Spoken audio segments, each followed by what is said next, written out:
Move first class is for people who actually belong here." The veteran flight attendant hissed violently, shoving the 12-year-old girl against the armrest.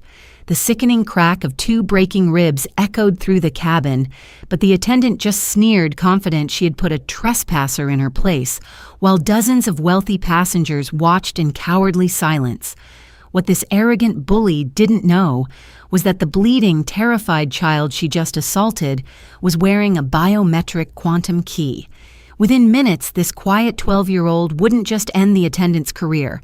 She would activate a dormant security protocol that would simultaneously paralyze 152 airports, costing the global aviation industry billions of dollars and bringing it to its knees. Zara Kingston had been awake since 4 in the morning, not because she wanted to be, but because her father's driver had knocked on her bedroom door in their Chicago penthouse with the kind of gentle insistence that meant there was no negotiating. Her father, Marcus Kingston, had kissed her forehead in the dim hallway, his cologne expensive and familiar, his hug lasting 3 seconds longer than usual. "You sure you're okay flying alone, baby girl?" he'd asked for the 3rd time. "Dad, I'm 12, not 2, Zara had replied. But she'd squeezed his hand anyway because she knew what he was really asking. She knew he was thinking about Mom, about the last flight, about things neither of them talked about at breakfast. Now standing in the priority boarding line at O'Hare International, Zara clutched her backpack straps and tried not to think about the rose gold pendant hanging beneath her sweater. The pendant that used to belong to her mother, the pendant that was so much more than jewelry, though nobody looking at her would ever know that. The gate agent had smiled at her boarding pass. First class seat, 2B, lucky girl. Zara had just nodded. Luck had nothing to do with it. Her father owned a tech empire worth $8 billion. First class was just where she sat. The plane smelled like recycled air and expensive perfume. Zara found her seat, tucked her backpack under the one in front of her, and pulled out her tablet. She had 3 hours of flight time to finish her coding project for the advanced computer science class she was taking online. MIT had already sent her a recruitment letter. She was 12. She was also the only black person in first class. Zara had learned not to notice things like that, or rather she'd learned to notice them quietly the way you notice a paper cut. Sharp, quick, then buried under the business of living. The flight attendant appeared 15 minutes later. Carol Bennett had been working for Skyline Airlines for 17 years. 17 years of smile, nod, serve, repeat. 17 years of watching entitled passengers treat her like furniture. 17 years of swallowing words that tasted like battery acid. She had exactly 4 months until retirement, and she was counting every single day. When she saw the girl in 2, something in her chest tightened. The child was small, dark-skinned, wearing a hoodie that said, "Code like a girl" across the front. Her hair was in 2 puffs tied with purple scrunchies. She had headphones and fingers moving across a tablet screen with the kind of focus that made Carol's jaw clench. Carol checked her passenger manifest. Seat 2, B. Kingston Zara, age 12. Ticket class first. Frequent flyer status. Diamond Elite. Carol read it twice. Then she walked down the aisle, her smile tight as a wire. Sweetheart, the word came out sugary and sharp. "Can I see your boarding pass?" Zara looked up, pulling out one earbud. Okay. She reached into her backpack, pulled out the pass, and handed it over. Carol examined it like she was looking for forgery. Her eyes flicked from the pass to Zara's face, back to the pass, back to Zara. "This says first class." "Yes, ma'am." "Did someone upgrade you?" Zara blinked. "No, my dad bought the ticket." Carol's smile didn't move, but her eyes went cold. "Honey, first-class seats are very expensive. Are you sure you didn't make a mistake? Maybe you were supposed to sit in the back."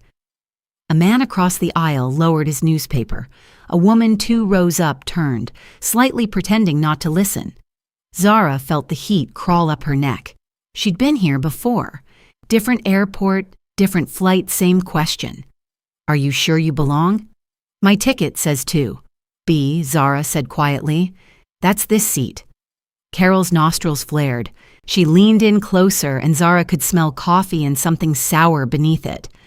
"Listen, I've been doing this job for a long time, and I know when something doesn't add up.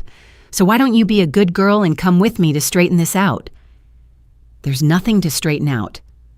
Zara's voice was steady, but her hands had started to shake. "I have a ticket. It's valid. I'm sitting in my assigned seat." The man with the newspaper folded it completely now, watching openly. A flight attendant passing by slowed, glanced at Carol, then kept walking. Carol's voice dropped to a hiss. "Don't make this harder than it needs to be. I'm not making anything hard. I'm just sitting here." That's when Carol's hand moved fast, precise fingers wrapping around Zara's upper arm like a claw. The grip was immediate, painful, meant to control. "You need to move now." Zara gasped, tried to pull back. "Let go of me." Carol yanked hard. Zara's body jerked forward, her tablet clattering to the floor. She tried to brace herself against the armrest, but Carol was stronger, angrier, determined. The second yank lifted Zara half out of her seat. "Stop!" Zara's voice cracked. "You're hurting me." Nobody moved. Not the man with the newspaper. Not the woman 2 rows up. Not the businessman in 1A who was suddenly very interested in his phone screen. Carol dragged Zara into the aisle. The girl's sneakers scraped against the carpet, her free hand reaching for anything to hold on to. Her shoulder slammed against the seat back. Pain exploded through her ribs, white hot and instant. Zara couldn't breathe, couldn't scream. The world tilted, and all she could think was, Mom would have stopped this. Mom would have said something sharp and brilliant and made this woman shrink. But Mom was gone, and Zara was 12, and nobody was helping. Carol kept pulling, kept moving, kept smiling that terrible customer service smile, even as Zara's face went gray with pain. They passed row 3, row 5, row 7. Passengers looked up, looked away, looked at their phones. A teenager took a video, then deleted it. An older woman shook her head but said nothing. The complicity was a living thing, thick as the recycled air. By the time they reached row 38, Zara's vision had started to blur. Carol shoved her into the middle seat, 38D wedged between a man who smelled like onions and a teenager with music blasting so loud Zara could hear every lyric.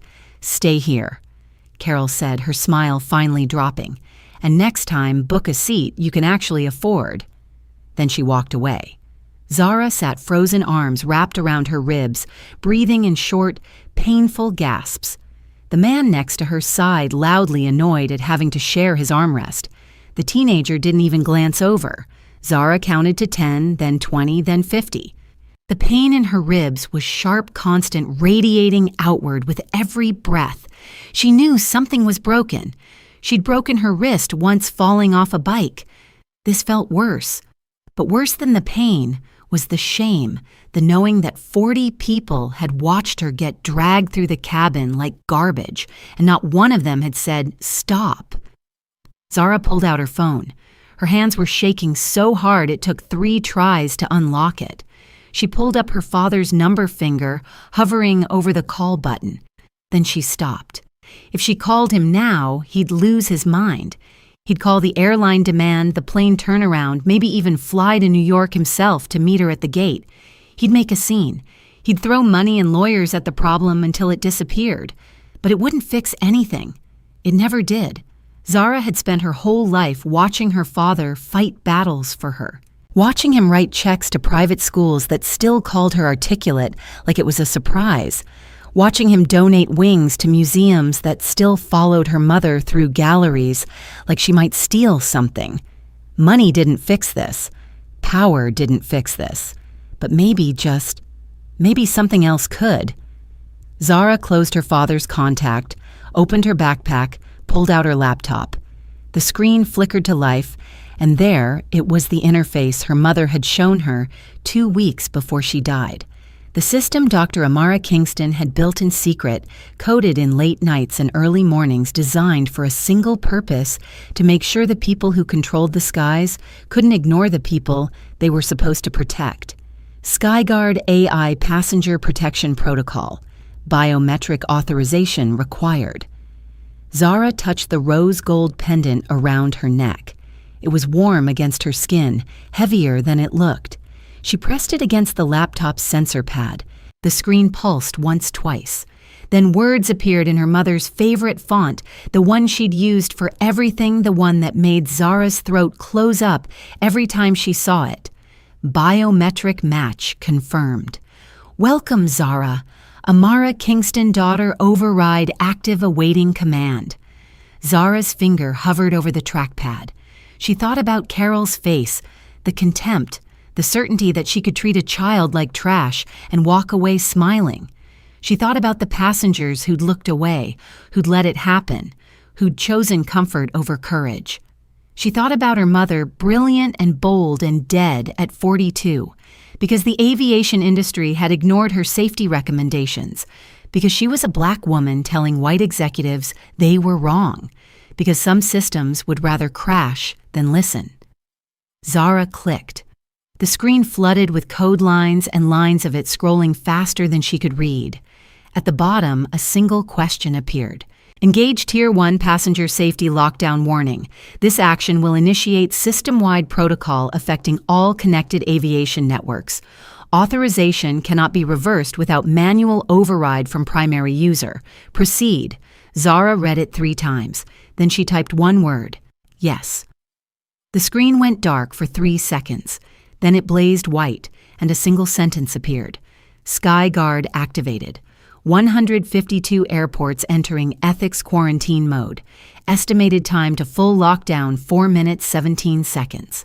Zara closed the laptop, slid it back into her backpack, wrapped her arms around her broken ribs, and waited. 4 rows ahead, a businessman's phone buzzed. He glanced at it, frowned, then stood up and headed toward the bathroom. His seatback screen had frozen mid-mauve. In 12C, a woman tried to check her flight's connection status. The app wouldn't load. She tried the airline's website. Error message. She tried calling customer service. Busy signal. In the cockpit, Captain Michael Torres was going through pre-flight checks when his communication system chirped. He tapped the screen. An FAA message appeared marked urgent. Attention, Flight 6847. SkyGuard Passenger Protection Protocol activated. Flight flagged for ethics review. Maintain current position. Await further instruction. Torres blinked. Read it again. What the hell is SkyGuard? His co-pilot, Jenny Alvarez, was already pulling up the airline's operations manual on her tablet. She scrolled, stopped. Here, SkyGuard AI. It's some kind of experimental passenger safety system that was supposed to be implemented 5 years ago. Says here it was designed by Dr. Amara Kingston. Torres felt something cold slide down his spine. Kingston as in Marcus. Kingston the billionaire. His late wife. Yeah, she was an aerospace engineer. Brilliant. Apparently died in a crash 2 years ago. Alvarez kept reading her face, going pale. Mike, this system was never supposed to go live. It says here it requires biometric authorization from the primary architect or designated family member. So how the hell did it activate? Alvarez looked up, and for the first time in 10 years of flying together, Torres saw fear in her eyes. It says the activation source is this flight seat 38D. They both turned to look at the cabin door. At JFK, the priority check-in system went dark. 1 second gate agents were printing boarding passes and scanning IDs. The next, every screen displayed the same message. SkyGuard Ethics Lockdown active. First class and priority services suspended pending investigation. Economy and safety operations unaffected. A gate agent named Donna Martinez stared at her screen, then at the line of angry business travelers in front of her. "I'm sorry, sir. The system just crashed. Uncrash it." A man in a suit snapped. "I can't. It's not responding to any commands." And behind her, her supervisor was on the phone, voice rising. "What do you mean it's locked? Who locked it?" What the hell is SkyGuard at LAX? The same thing at O'Hare at Dallas-Fort Worth, at Heathrow, Charles de Gaulle, Dubai. International Singapore Changangi, 152 airports, every major hub in the connected aviation network, every single one of them losing access to their premium passenger systems simultaneously. The economy check-in counters kept working, the safety systems stayed online, the air traffic control towers functioned perfectly, but first-class, business-class, priority boarding elite lounges dead. At Skyline Airlines headquarters in Atlanta, CEO Richard Vance was in the middle of a board meeting when his assistant burst through the door, face white as paper. "Sir, we have a situation." Vance didn't look up from his presentation. "Unless the building's on fire, it can wait. Our entire first-class network just went offline, not just us. Every airline connected to the Global Aviation Alliance, 152 airports all at once." The room went silent. Vance slowly set down his laser pointer. "What did you just say?" "Someone activated Sky Guard, sir. The system Dr. Kingston designed, the one we rejected."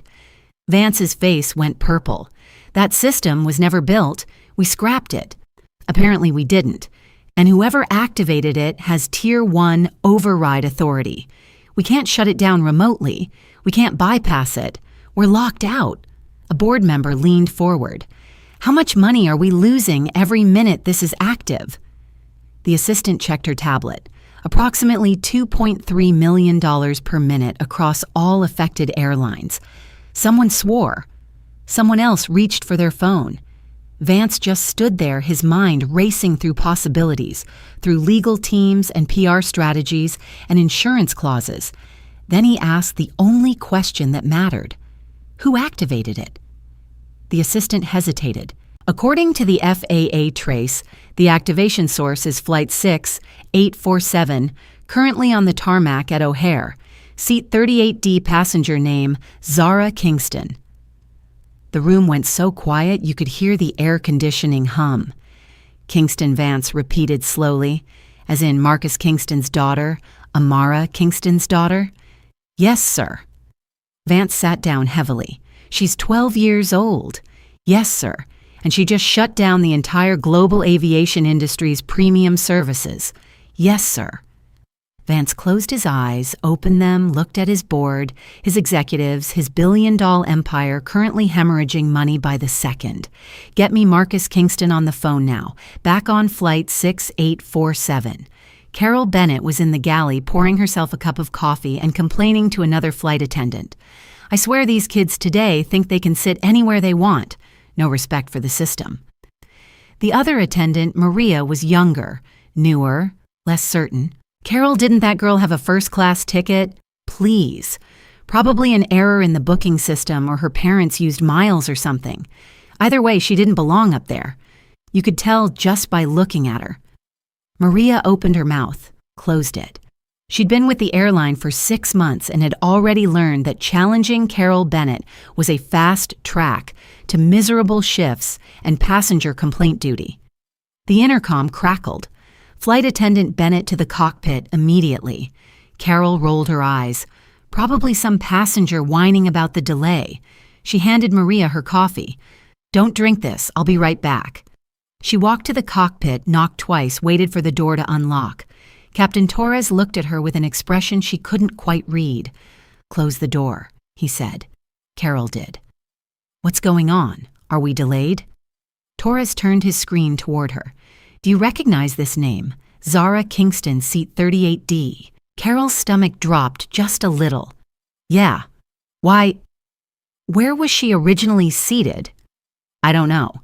She was in first class when I found her, but her ticket must have been wrong because her ticket was correct." Torres interrupted. "First class seat 2. B purchased at full price by Marcus Kingston 4 days ago. So why is she in 38D? Carol felt heat crawl up her neck. "Look, I made a judgment call. The seat was needed for an actual premium passenger. There were 3 empty seats in first class. She just didn't fit the profile." Torres stared at her. "The profile. You know what I mean?" "No, Carol, I really don't. Explain it to me." Carol's hands clenched. "She's a child. She was wearing a hoodie. She didn't look like she belonged there." "Didn't look like," Torres repeated slowly. "Did you ask for her boarding pass?" "Yes, and it was valid." Carol said nothing. Answer the question. It was technically valid, but did you physically remove her from her seat? The silence stretched. Torres leaned forward. Carol, I need you to listen very carefully. That girl you moved her mother was Dr. Amara Kingston, the aerospace engineer who designed Skyguard AI. Her father is Marcus Kingston, who owns half the tech infrastructure in this country. And about 10 minutes ago, that 12-year-old girl activated a passenger protection system that has locked down every premium service at 152 airports worldwide. Carol's face went white. The FAA is demanding answers. The CEO is demanding answers. And in about 5 minutes, federal investigators are going to board this plane and demand answers. So I'm going to ask you one more time. Did you physically remove Zara Kingston from her assigned first-class seat? Carol's mouth opened, closed. I was doing my job. Your job is to verify tickets and ensure passenger safety, not to racially profile children. I never said anything about race. You didn't have to. Torres's voice was ice. Your actions said it for you. The intercom crackled again. This time, it was air traffic control. Flight 6847. You are ordered to remain at the gate. Federal investigators are en route. No passengers are to deplane until clearance is given. Torres acknowledged the order, then turned back to Carol. You're suspended effective immediately. Badge and credentials now. Carol's hands shook as she unclipped her badge. This is insane. She's just some kid who threw a tantrum. She didn't throw anything, Torres said quietly. She activated a system her mother built to protect passengers from people exactly like you. Now get out of my cockpit. In seat 38, Dee Zara's phone buzzed. A text from an unknown number. We know what you did. We know why. We're listening now. Zara deleted it without responding. Then she opened her laptop one more time, pulled up the Skyguard interface, and began typing a message. A message that would be delivered to every airport director, every airline CEO, every federal aviation official, currently scrambling to understand what was happening. The message was simple. 5 sentences, no negotiation. To restore Skyguard systems, the following conditions must be met. 1 public admission of discriminatory practices. 2 mandatory bias, training for all flight crew with independent oversight. 3 real-time passenger complaint system with Federal Review Board. 4 financial compensation to all documented victims of airline discrimination in the past 5 years. 5 criminal investigation into the crew member who assaulted me on flight 6847. Non-negotiable. You have 24 hours. She hit send. Then Zara Kingston, age 12, broken ribs throbbing with every breath, closed her laptop and waited for the world to respond. The message hit inboxes at exactly 10:47 a.m. Eastern Standard Time. Every airline CEO, every airport director, every federal aviation official connected to the Global Aviation Alliance Network, 152 simultaneous notifications, all containing the same 5 demands from a 12-year-old girl sitting in seat 38D with broken ribs and a quantum encryption key her dead mother had given her.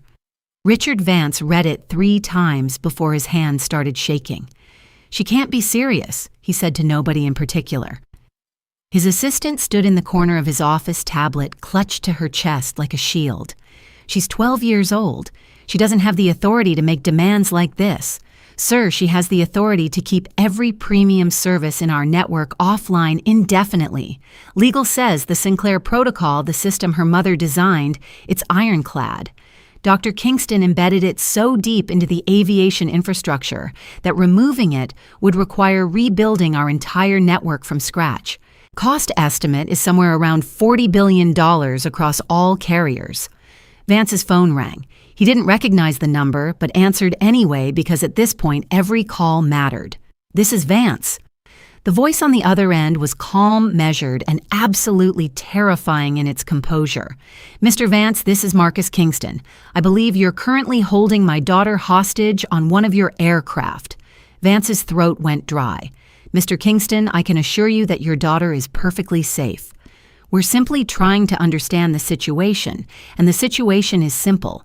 Your flight attendant assaulted my child, broke 2 of her ribs, dragged her through your cabin like she was trash, while 40 passengers watched and did nothing. Then Zara did what I taught her to do. She used the tools her mother left her to make sure it never happens again. Mr. Kingston. I understand you're upset, but shutting down global aviation networks is exactly what needs to happen. Marcus's voice didn't rise, but the steel in it cut through the phone line like a blade. You people have been discriminating against passengers who look like my daughter for decades. My wife spent 5 years trying to get you to implement basic dignity protocols. You laughed her out of boardrooms, called her ideas radical, told her the market would sort itself out. Well, congratulations. The market just sorted itself out. We can discuss reforms, but this kind of action is read her demands, Mr. Vance. You have 24 hours. After that, every minute you stay offline costs your industry $2.3 million. Do the math. The line went dead. Vance stared at his phone, then at his assistant. Get our legal team on a conference call. Get PR. Get operations. And somebody find out if we can override this system without Kingston's permission. Sir, we've tried. The system is locked behind biometric authorization. Only Zara Kingston can deactivate it. Then get me on a plane to Chicago now. At O'Hare, the tarmac had become a war zone of flashing lights and federal vehicles. FBI, FAA, TSA, Department of Transportation. Every agency with an acronym had sent representatives, and they were all standing around Flight 6847, like it was a bomb waiting to detonate.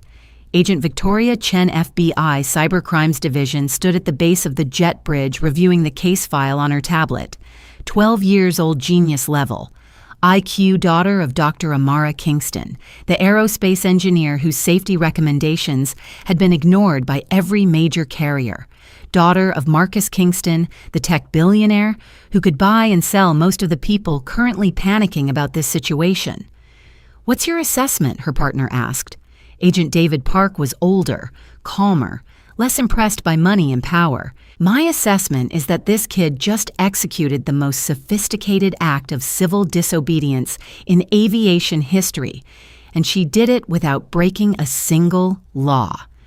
How is shutting down airports not illegal? Chen smiled grimly. Because her mother built Skyguard with full FAA approval 7 years ago. It was designed as a passenger protection system with override capabilities in case of systemic safety failures. The FAA certified it. The airlines just never implemented it because it would have cost them money and forced them to change their policies. Dr. Kingston embedded biometric authorization protocols, designated her daughter as a secondary user, and created a legal framework that allows the system to activate in response to documented passenger rights violations. So the girl's claim of assault triggers the system, not just triggers, it legally justifies it. We've already reviewed the cabin footage.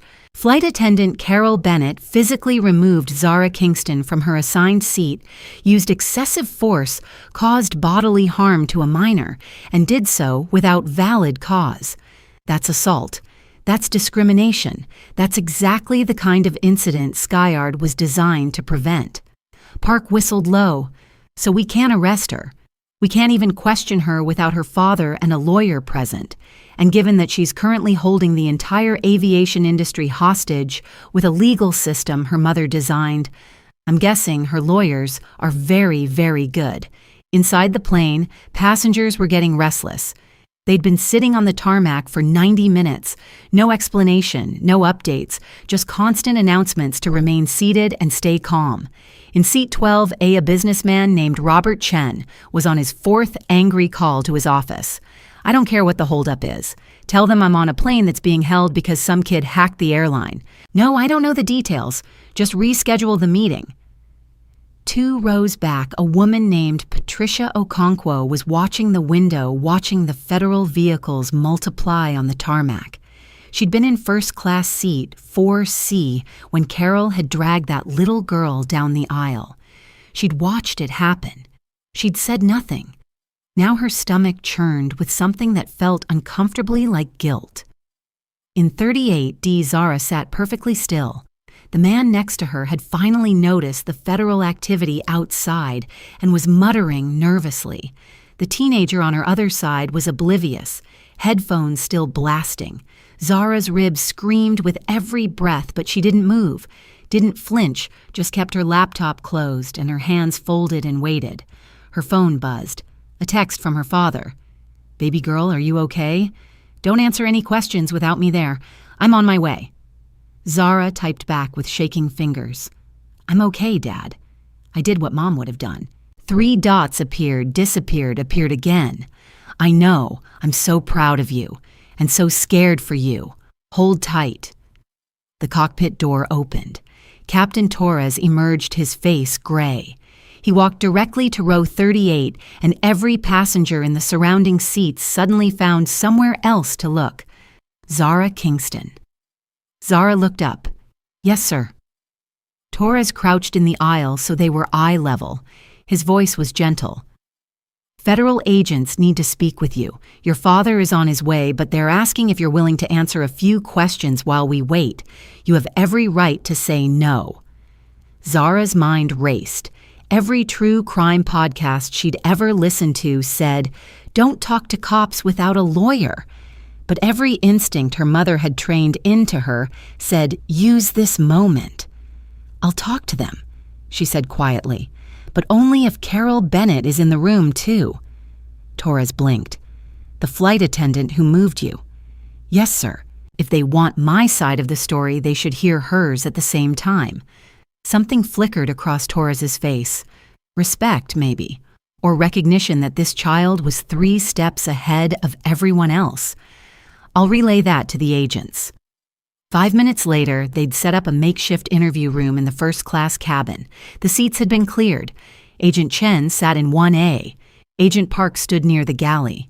Carol Bennett sat in 2B, her face pale and furious, and Zara Kingston sat in 2A, the seat she'd been dragged out of 90 minutes ago, her laptop bag at her feet and her mother's pendant warm against her chest. Chen started the recording on her phone.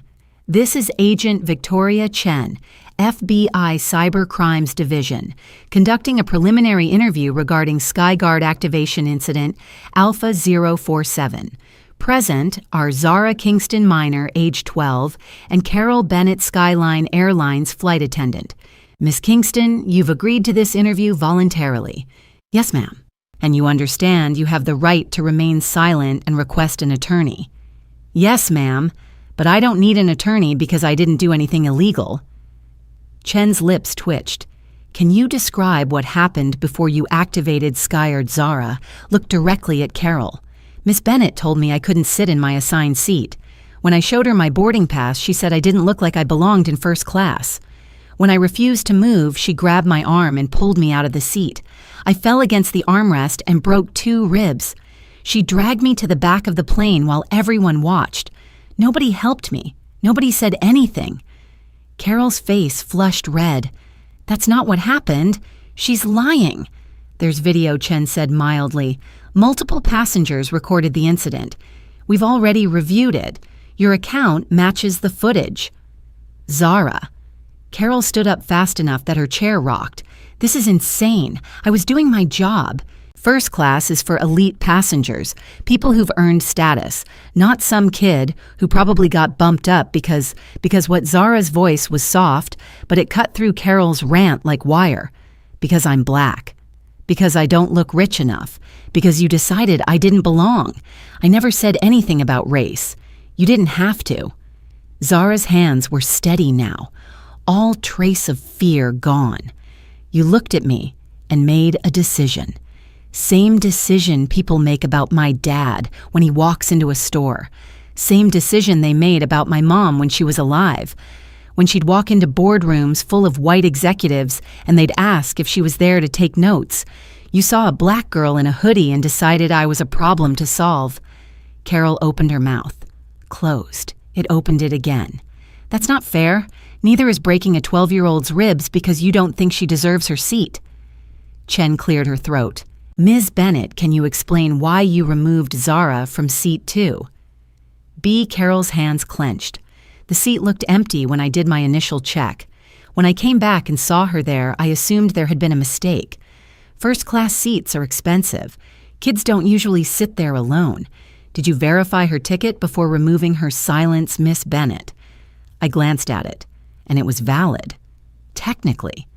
Technically means yes, Park interjected. So you saw a valid ticket and still forced her to move. Carol's voice rose. She didn't fit the profile.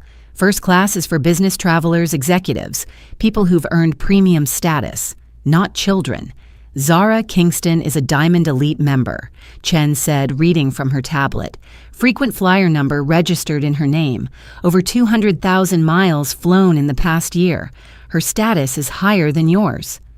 The color drained from Carol's face. So let me get this straight, Chen continued. You physically removed a premium status passenger from her assigned seat, caused bodily harm to a minor, and violated company policy on passenger rights. Is that accurate? Carol said nothing. Zara spoke up. Can I ask Miss Bennett a question? Chen nodded.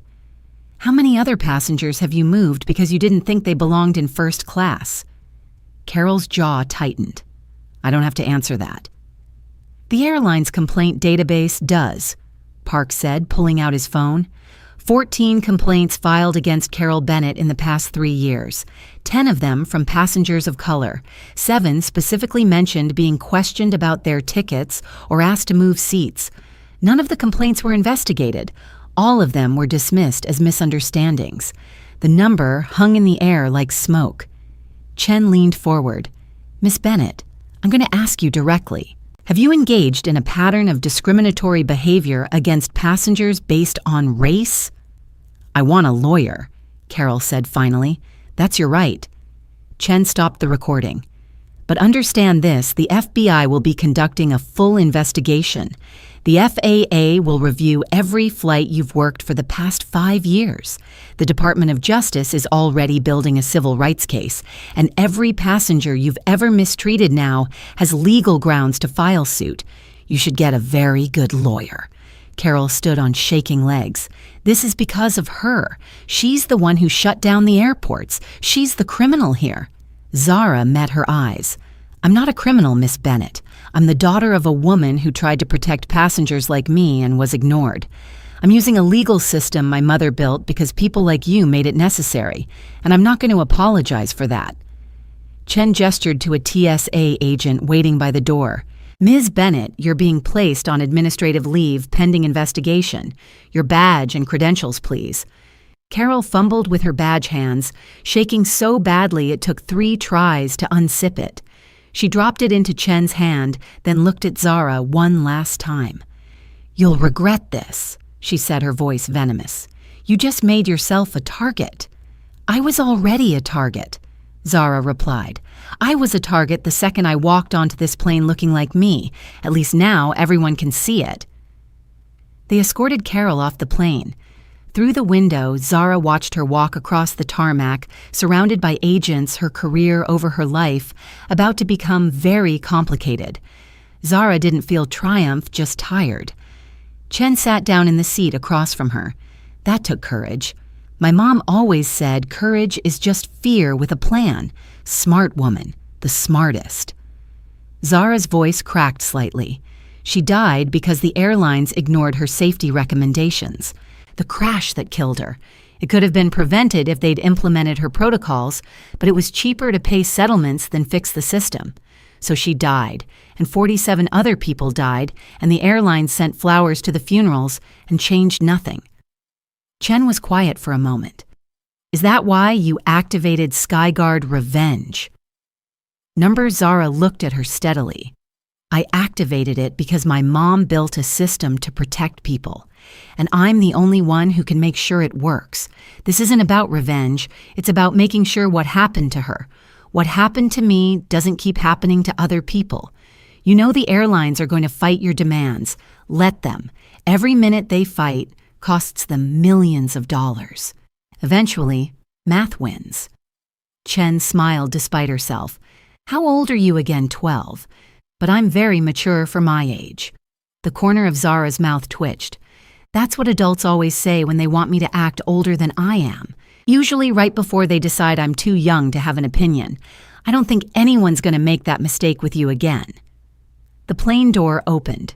Marcus Kingston strode in like a thunderstorm in a tailored suit, followed by 3 lawyers carrying enough briefcases to arm a small military. He zeroed in on Zara, and his face crumpled.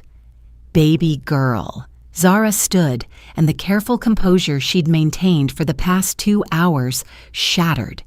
She walked into her father's arms and finally let herself cry. Every sob sent fire through her broken ribs, but she didn't care. Her dad was here. She wasn't alone anymore. Marcus held her carefully, one hand cupping the back of her head. Over Zara's shoulder, his eyes found Agent Chen, and the look in them was pure steel. Who hurt my daughter, Flight Attendant Carol Bennett? She's been removed from the aircraft and is facing multiple charges. Good. Who let it happen? Chen hesitated. Sir. Marcus's voice was quiet, deadly. 40 passengers watched my daughter get assaulted and said nothing. I want their names. All of them. Mr. Kingston, I understand you're angry, but I'm not angry, Agent Chen. I'm precise. My daughter activated a legal system to address systemic discrimination. I'm going to make sure everyone who enabled that discrimination understands the consequences. One of the lawyers stepped forward.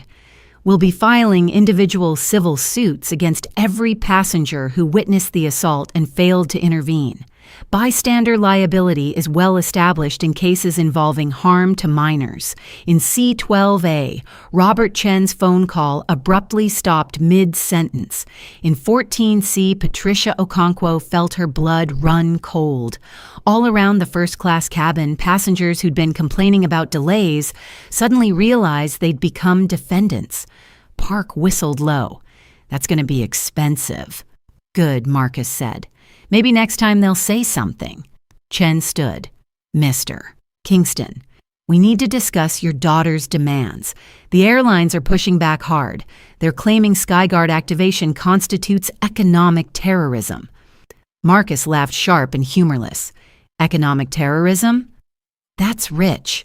Did they use that term when they ignored my wife's safety protocols and killed her? Did they call it terrorism when they paid millions to silence families of crash victims instead of fixing their systems? My daughter activated a legal passenger protection system in response to a documented assault. If that terrifies them, perhaps they should examine why. His phone rang.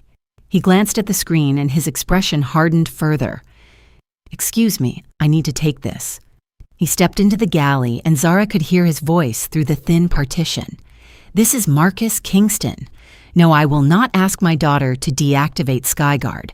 She has 5 very reasonable demands, and your industry has 24 hours to meet them. After that, you can explain to your shareholders why premium services are offline indefinitely, because you refuse to stop discriminating against children. A pause. I don't care about your profit margins. I care about my 12-year-old daughter, who is currently sitting on your aircraft with broken ribs because your employee decided she didn't look wealthy enough for first class. Another pause longer this time. You want to negotiate. Fine. Here's my negotiation. Meet every single one of Zara's demands within 24 hours, or I start buying airlines. I have $80 billion and a very personal grudge. Test me. He hung up, came back to Zara. How are you holding up, baby girl? My ribs hurt, but I'm okay. We're getting you to a hospital right now. Dad, the investigation can wait. You're hurt. That comes first. Chen nodded. We have enough for now. Zara, if you need anything, here's my card. You did the right thing today. Marcus took the card, examined it, handed it to one of his lawyers. We'll be in touch. Now, if you'll excuse us, my daughter needs medical attention. They walked off the plane together, Marcus's arm around Zara's shoulders, lawyers forming a protective wall around them. Camera flashes erupted as they emerged onto the jet bridge. News crews had somehow gotten past security. Reporters shouted questions. Zara, why did you shut down the airports? Mr. Kingston, is this about your wife's death? Zara, what message are you trying to send? Marcus kept walking. But Zara stopped. She looked at the cameras, at the reporters, at the millions of people who would watch this clip. "My message is simple," she said, her voice steady despite the pain. "If you see someone being hurt and you do nothing, you're part of the problem. I shut down the airports because my mom built a system to protect people like me, and I'm tired of watching adults ignore it. If you want your first-class services back, stop treating passengers like they don't deserve dignity." A reporter pushed forward. "What about the economic impact? You're costing airlines millions. They cost my mom her life. They cost me my ribs. They've cost thousands of passengers their dignity.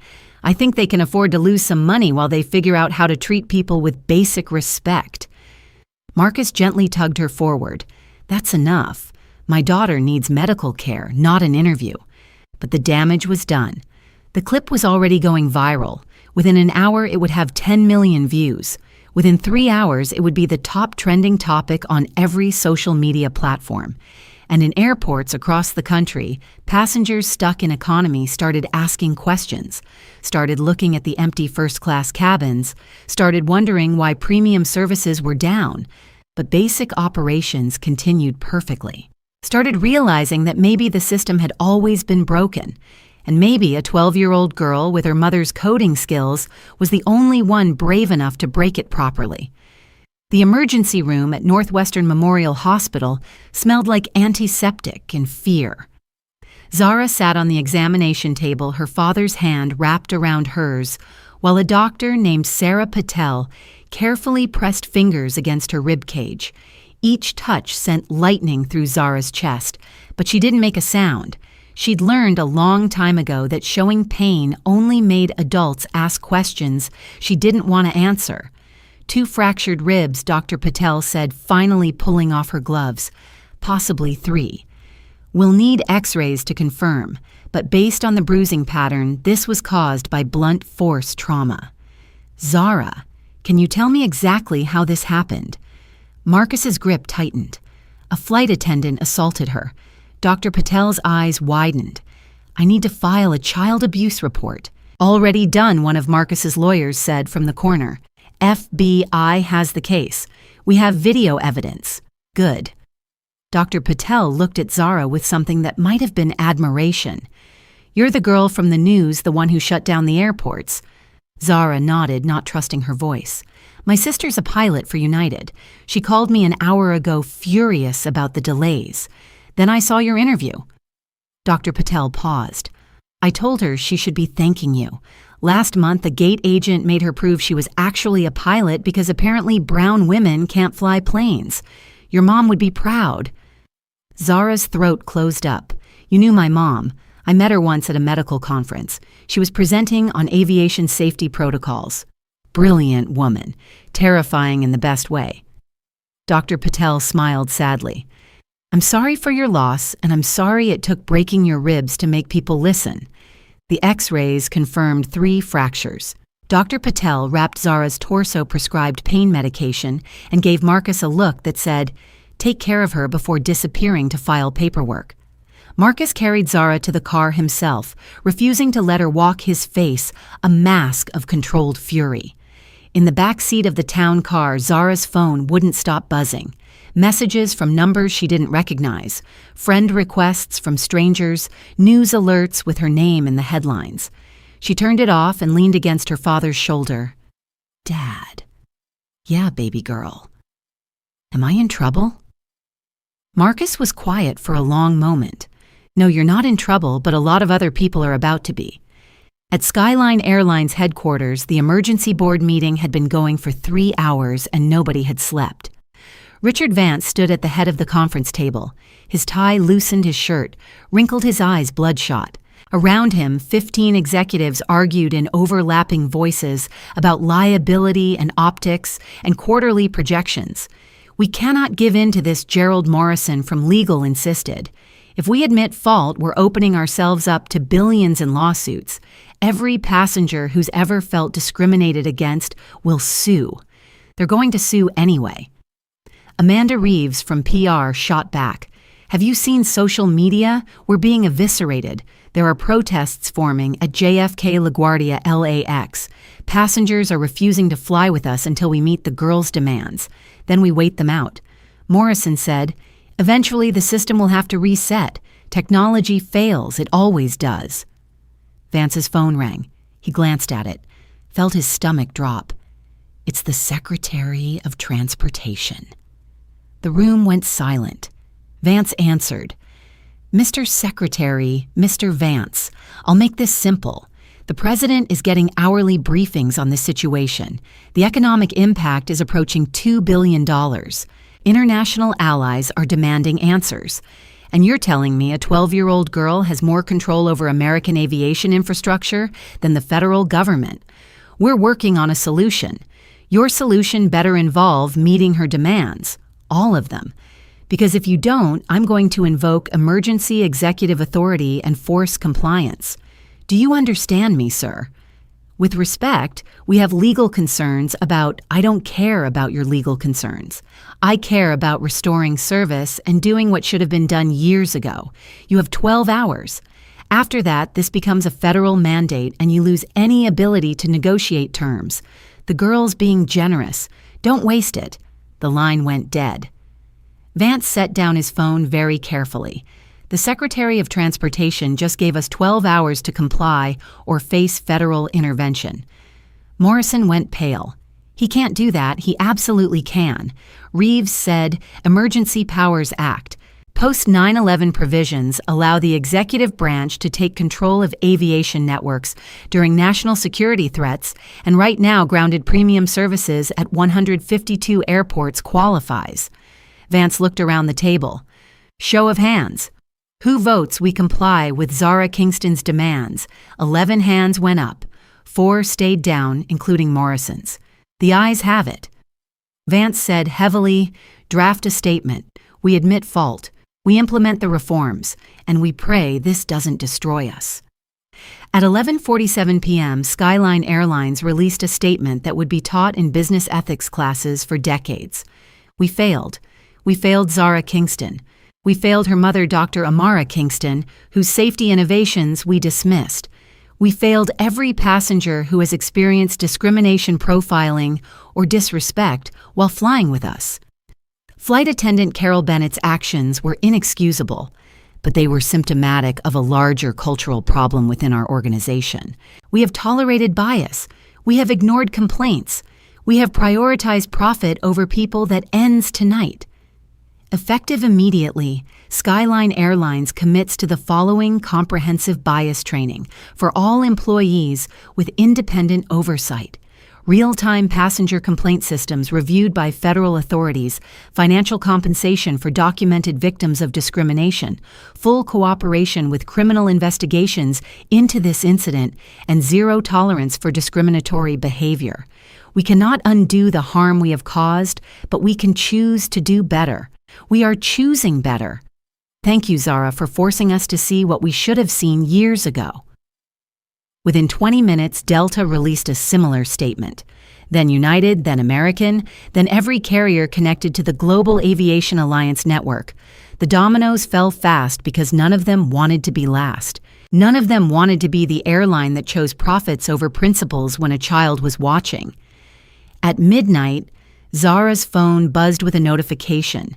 She was curled up in her bed at home, ribs wrapped tight pain medication making her thoughts fuzzy. She almost didn't check it, but something made her reach for the phone. It was an email from Agent Victoria Chen. Zara Skyguard just deactivated.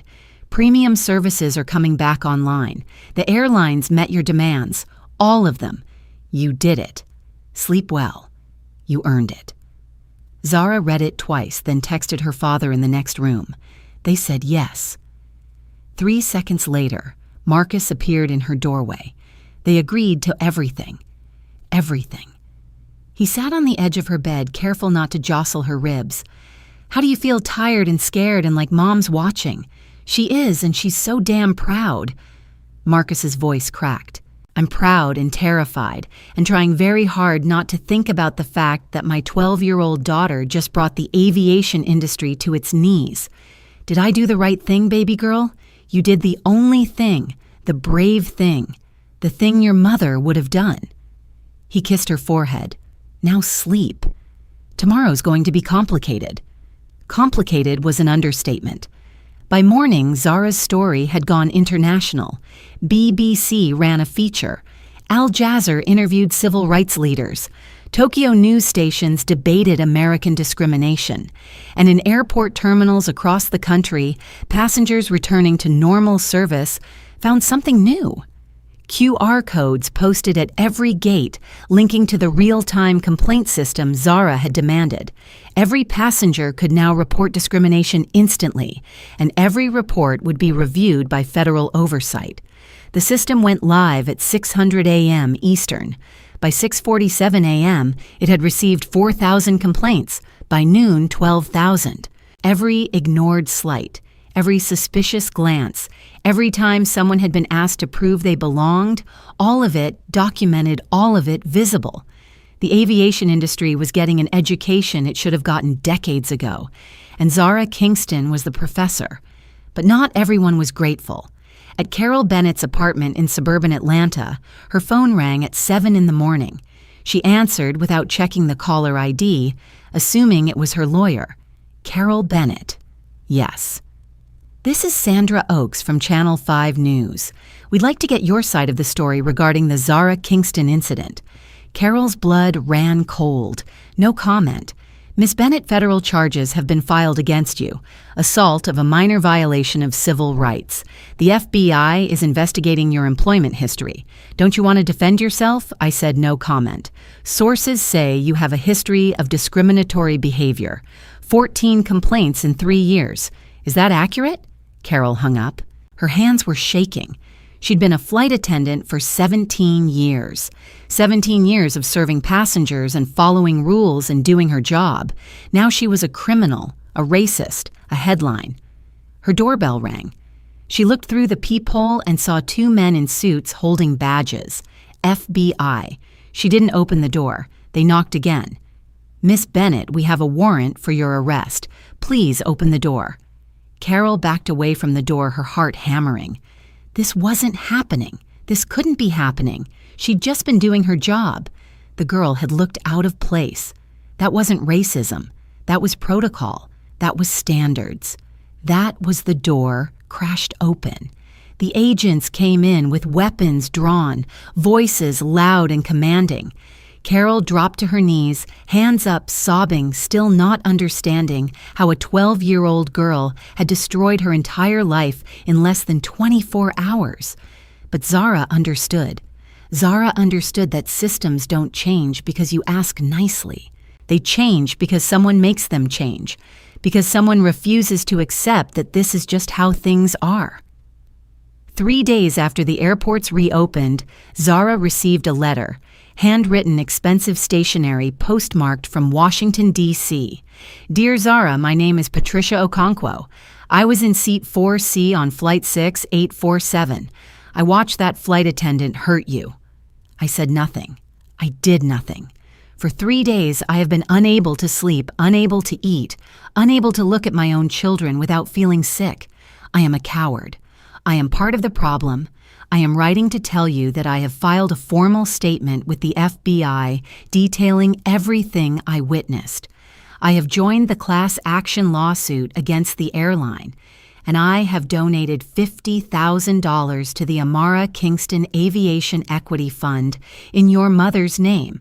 It is not enough. Nothing will ever be enough, but it is what I can do. You showed me what courage looks like. Thank you, and I am so sorry. Patricia Okonkwo. Zara read the letter 3 times, tears streaming down her face. She showed it to her father, who read it once and had to leave the room. When he came back, his eyes were red. There are going to be more letters like this, he said quietly. People who stayed silent are going to want forgiveness. Should I forgive them? That's not my decision, baby girl. It's yours.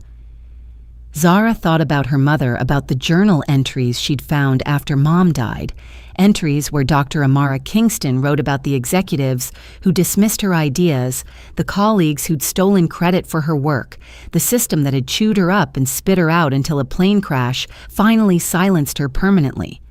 Mom had never gotten her apology, never gotten her justice, never gotten to see the world change. But Zara could.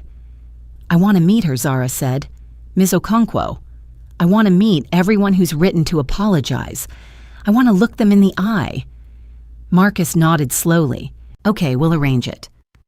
2 weeks later, they held a gathering at a hotel conference room in Chicago.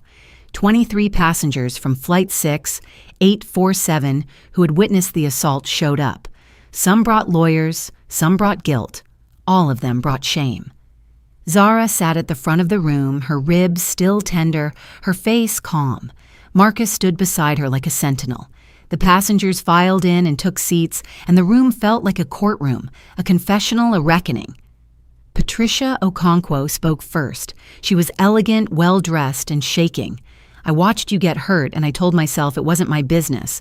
I told myself maybe the flight attendant knew something I didn't. I told myself staying quiet was safer. I chose comfort over courage, and I will regret that for the rest of my life." A man in his 50s stood next. "Robert Chen, the businessman from 12A. I was on the phone. I barely looked up. When I finally noticed what was happening, you were already in the back. I told myself it was too late to help. But the truth is, I didn't want to get involved. I didn't want to make things awkward. I prioritized my own convenience over your safety. I'm ashamed." One by one, they spoke. Some cried. Some couldn't meet Zara's eyes. Some tried to explain and then realized there was no explanation that mattered. When they were done, Zara stood. Pain shot through her ribs, but she ignored it. "I'm not here to forgive you," she said quietly. "That's not why we're here. We're here because what happened on that plane happens every day. To people who look like me, to people who don't have a mom who built a shutdown system into the Aviation network. Most of them suffer alone. They file complaints that get ignored. They tell their stories, and nobody listens. They learn to make themselves smaller so they don't get hurt again." She paused, letting the words settle. "But I had a choice. I could shrink or I could fight. I chose to fight because my mom taught me that silence protects the system, not the people the system hurts. You all chose silence. You protected the system, and a 12-year-old girl paid the price." Patricia Okonkwo covered her face with her hands. "But here's the thing," Zara continued. "You're here now. You're speaking up now. You're facing what you did. That matters. It doesn't undo the harm, but it matters. The question is, what are you going to do next time? Because there will be a next time. Someone will be mistreated. Someone will need help, and you'll have a choice again. Choose better." She sat down. The room was silent except for the sound of grown adults trying not to sob. Marcus put his hand on Zara's shoulder. "My daughter has more grace than most adults I know. Don't waste it." The meeting ended quietly. People approached Zara one by one, shook her hand, thanked her, apologized again. Some offered money, some offered connections, some just offered tears. When they were gone, Marcus looked at his daughter. "How do you feel?" "Like Mom," Zara said. "Like I'm doing what she would have done." "You're doing better than what she would have done. You're giving people a chance to change. Do you think they will?" Marcus considered. "Some will, some won't. But you gave them the choice. That's all we can do." 6 weeks after the incident, the Senate Committee on Aviation Ethics held hearings. Zara was invited to testify. She sat in a chamber full of senators and cameras, and people who held the power to change laws, and she told them everything. Not with anger, not with vengeance, just with truth. Senator Patricia Gwen from California asked the question everyone was thinking. "Zara, you're 12 years old. You shut down global aviation networks. You forced billion-dollar corporations to change their policies. You became the youngest civil rights activist in modern history. How does that feel?" Zara thought about it, about her broken ribs and her dead mother and her father, who'd spent 2 years trying to fill a hole that couldn't be filled. She thought about Carol Bennett in federal prison and the passengers who'd apologized and the thousands of complaints pouring into the new system every day. "It feels like I had to break something to fix it," she said finally, "and that shouldn't be necessary, but it was so I did. Do you have any regrets?" "I regret that it took getting hurt for people to listen. I regret that my mom died trying to make these same changes and nobody cared until her daughter made them expensive. I regret that I live in a world where a 12-year-old black girl has to shut down airports to get adults to treat people with dignity." The room was completely still. "But I don't regret activating Sky Guard," Zara continued, "because my mom built that system to protect people, and if I hadn't used it, Carol Bennett would still be working. Those passengers would still be ignoring problems, and the next kid who looked like me would get dragged out of their seat while everyone watched. I couldn't let that happen." Senator and Gwen nodded slowly. "Thank you, Zara. You've taught us all something important about courage. I learned it from my mom," Zara said softly. "She was the bravest person I knew. I just finished what she started. The hearing ended. Legislation was drafted. The Amara-Kingston Aviation Dignity Act passed with bipartisan support, mandating the reform Zara had demanded and adding federal penalties for airlines that failed to comply. It was signed into law on what would have been Dr. Amara Kingston's 44th birthday. Zara was there at the signing ceremony wearing her mother's lab coat and her father's strength. The president handed her the pen he'd used to sign the bill. "Your mother would be proud," he said. "I know," Zara replied. "She's watching." That night, Zara opened her laptop one final time. The SkyGuard interface appeared, and this time there was a new message, an automatic notification triggered by the bill's passage. Aviation dignity protocols now federally mandated. SkyGuard Tier 1 authorization no longer required. System transferred to federal oversight. Dr. Amara Kingston's vision complete. "Thank you, Zara." Below it, one last line written in her mother's handwriting embedded in the code years ago. "I knew you'd finish this, baby girl. You're stronger than I ever was. Fly high. Love, Mom." Zara closed the laptop, touched her mother's pendant, whispered, "Thank you," to the empty room, and somewhere in the digital infrastructure of American aviation. A system built by a brilliant black woman and activated by her brave black daughter hummed quietly, protecting passengers who would never know how close they'd come to being Carol Bennett's next victim. The system worked finally because Zara Kingston had refused to stay silent. 3 months after the signing ceremony, Zara sat in her 8th grade classroom trying to focus on algebraic equations while her phone buzzed with death threats. The first one had arrived at 6:23 a.m., anonymous email routed through servers in countries she couldn't pronounce. "You ruined my career. I know where you live. Watch your back." She'd shown it to her father over breakfast. Marcus had gone pale, then called his head of security, then pulled Zara out of school for the rest of the week. That was 2 weeks ago. Now there were armed guards outside their penthouse cameras in every hallway, a panic button disguised as a charm on her backpack. Zara was 12 years old and living like a witness in protective custody. Her math teacher, Mrs. Reynolds, noticed her distraction. "Zara, can you solve number 14? Zara looked at the board. X squared plus 7, x minus 18. She could do this in her sleep. Had been doing calculus since she was 9, but her brain felt foggy distant, like she was watching herself from somewhere far away. "X equals minus 9 or 2, she said quietly. "Correct. Are you feeling all right?" "I'm fine." She wasn't fine. Nobody at school talked to her anymore. Half the kids thought she was a hero. The other half thought she was a snitch who'd gotten a flight attendant sent to prison. Parents had complained to the principal. There had been a petition to have her expelled for causing disruption. It had gotten 43 signatures before Marcus's lawyer shut it down, with threats of discrimination lawsuits. Zara's best friend since kindergarten, Maya Chen, hadn't spoken to her in 6 weeks. Mia's mom was a flight attendant for United, and apparently the mandatory bias training was making everyone's life miserable. Maya had sent one text. "My mom says you made everything harder for people just trying to do their jobs." Then silence. At lunch, Zara sat alone in the corner of the cafeteria picking at a sandwich she wasn't hungry for.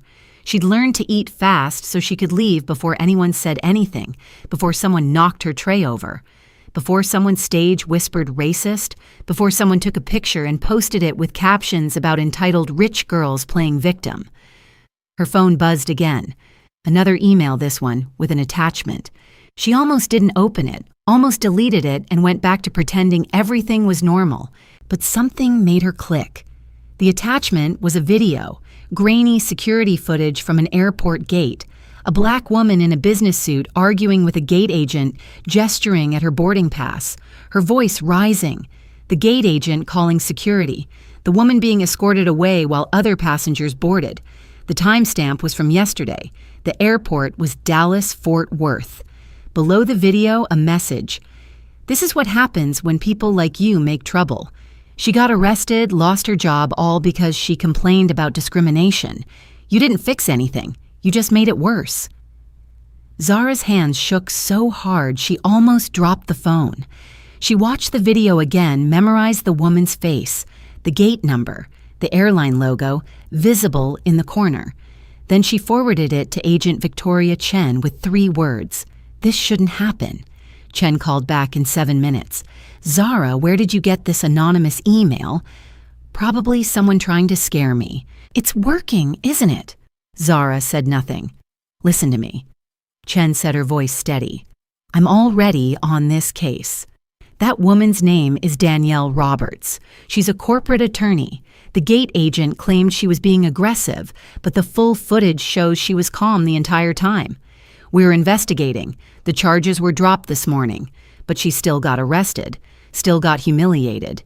Yes, because changing laws is faster than changing hearts. The system you created, it's working. But people are pushing back. They always do when they lose power. Chen paused. How are you holding up? I'm 12. I should be worried about homework and crushes and whether I'm going to make the robotics team. Instead, I'm getting death threats and watching videos of women getting arrested for complaining about the same thing that happened to me. I know, and I'm sorry, but you started something important. Don't let them make you regret it. What if I do regret it? Chen was quiet for a long moment. Then you're human. Courage isn't feeling no fear. Zara, it's being terrified and doing the right thing anyway. Your mom knew that. She lived it every day. After school, Marcus picked Zara up himself, something he hadn't done since she was in elementary school. He drove in silence for 10 minutes before pulling over in a parking lot overlooking Lake Michigan. We need to talk, he said. Zara's stomach dropped. About what? About whether this is sustainable. The threats, the isolation, the pressure. Marcus turned to face her, and Zara saw something she'd never seen in her father's eyes before. Fear. Baby girl, I am so proud of what you did, but I'm terrified of what it's costing you. You're 12. You should be living your life, not dodging death threats and testifying before Congress. So what are you saying that I should stop? I'm saying we could disappear, move to another country, change our names. Let someone else carry this fight. Zara stared at him. You want to run? I want you safe. Mom didn't run. They threatened her for years, tried to destroy her career, steal her research. She kept fighting, and she died, Zara. Marcus's voice cracked. She died because she wouldn't back down. And I can't lose you too.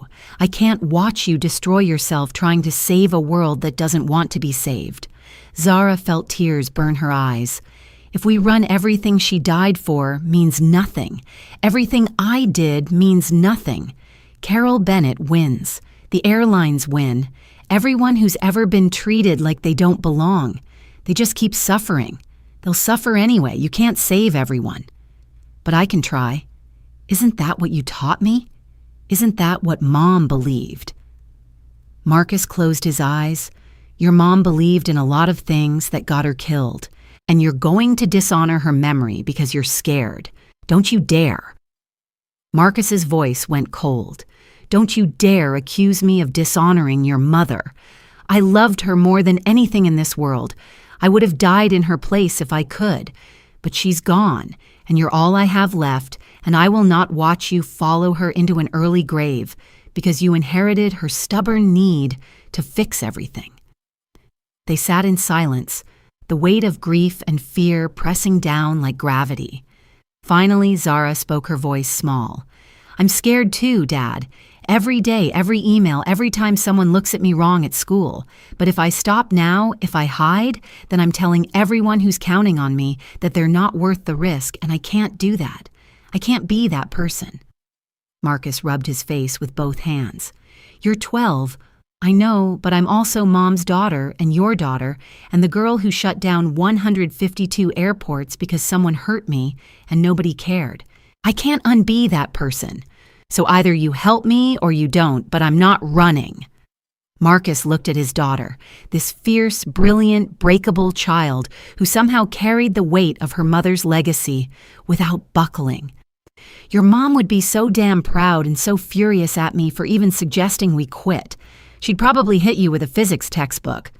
Marcus laughed despite himself. "Probably. Okay, we stay. We fight, but we do it smart. Better security media training and therapy. Zara, real therapy. You don't get to carry this alone. Deal." That night, Zara couldn't sleep. She lay in bed scrolling through social media, watching her life become a hashtag justice. For Zara had 17 million posts. Hashtag Carol Bennett was right had 3 million.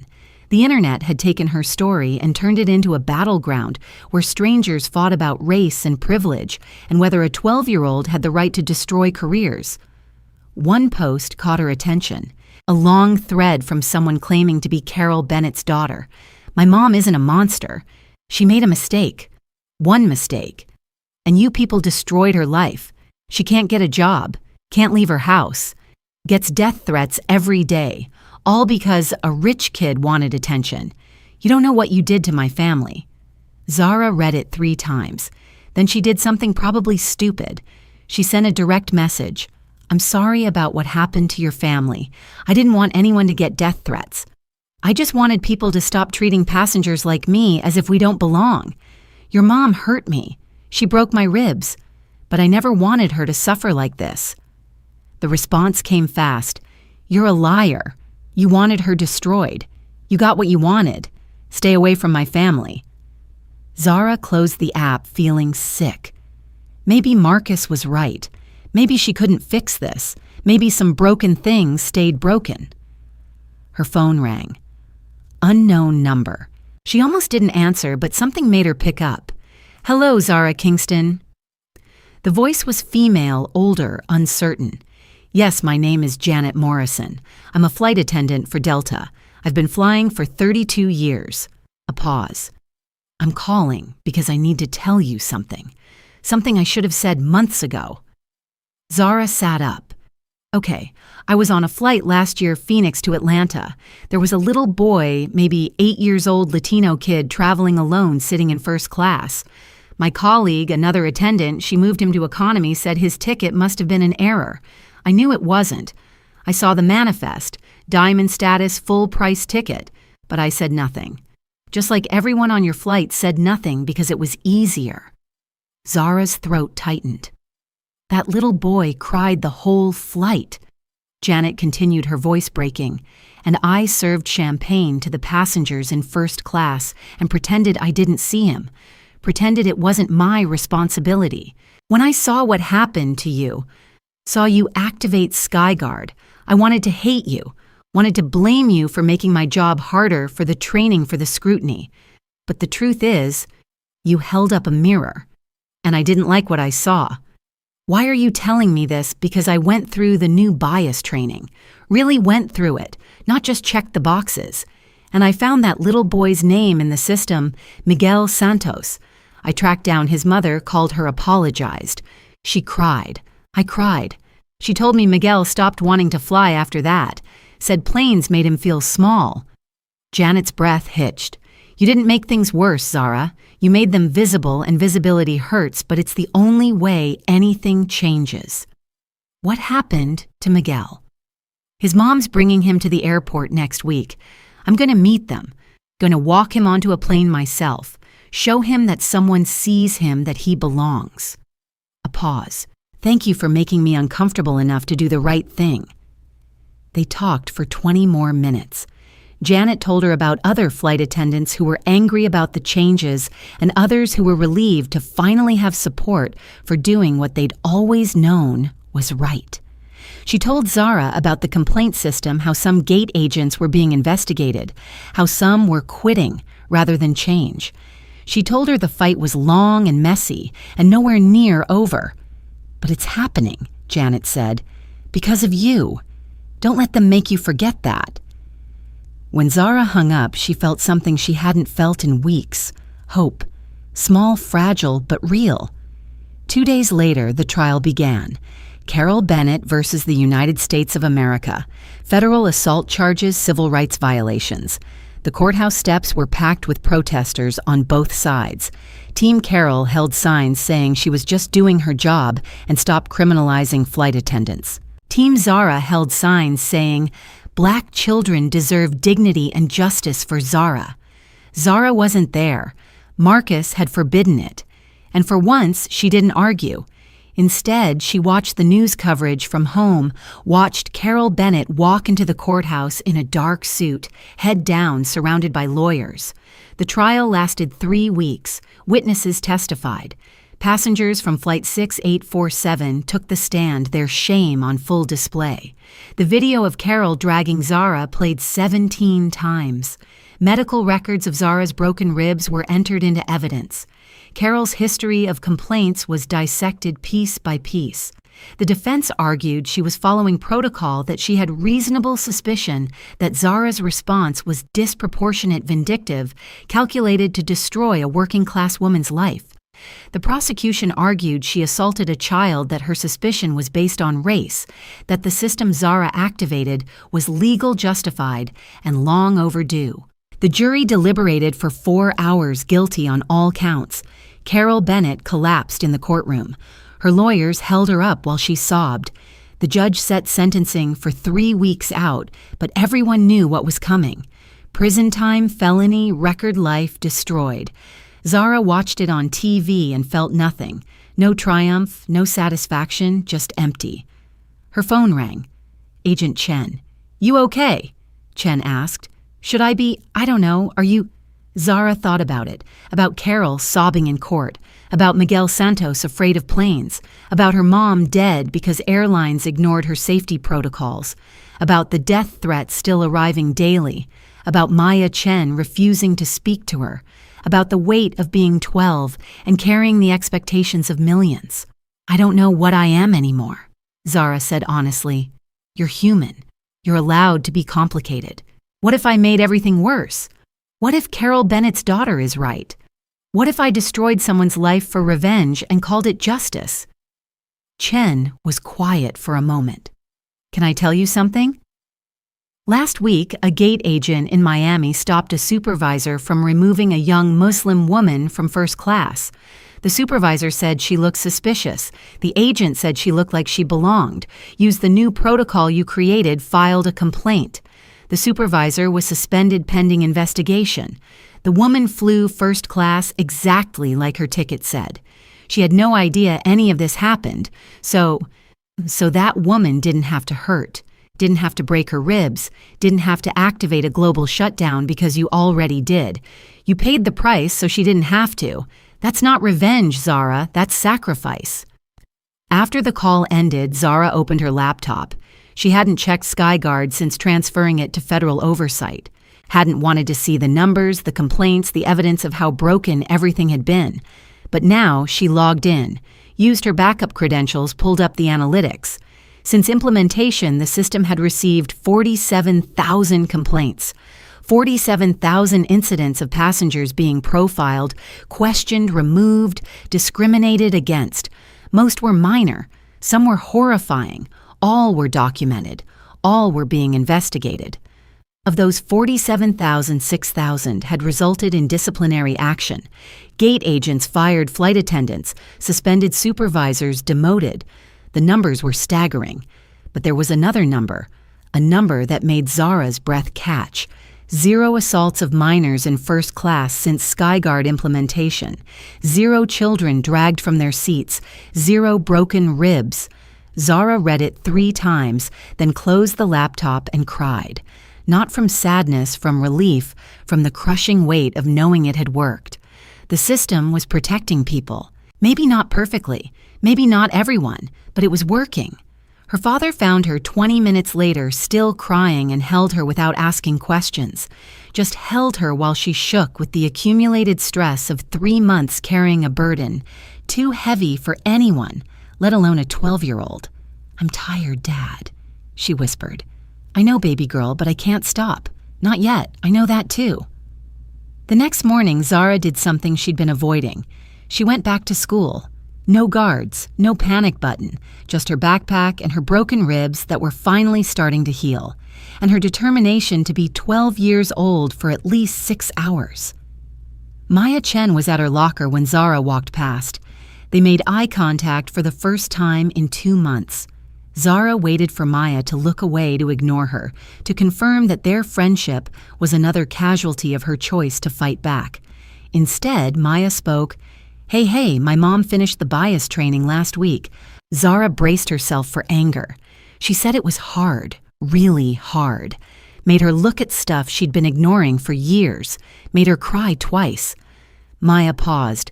But then yesterday she stopped another flight attendant from moving a kid, used the new protocol, filed a complaint, came home, and told me she felt like she'd finally done something right.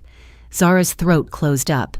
"My mom says to tell you thank you," Maya continued, "and that your mom would be proud, and that I'm an idiot for not talking to you for 2 months, because I was mad about changes that needed to happen anyway.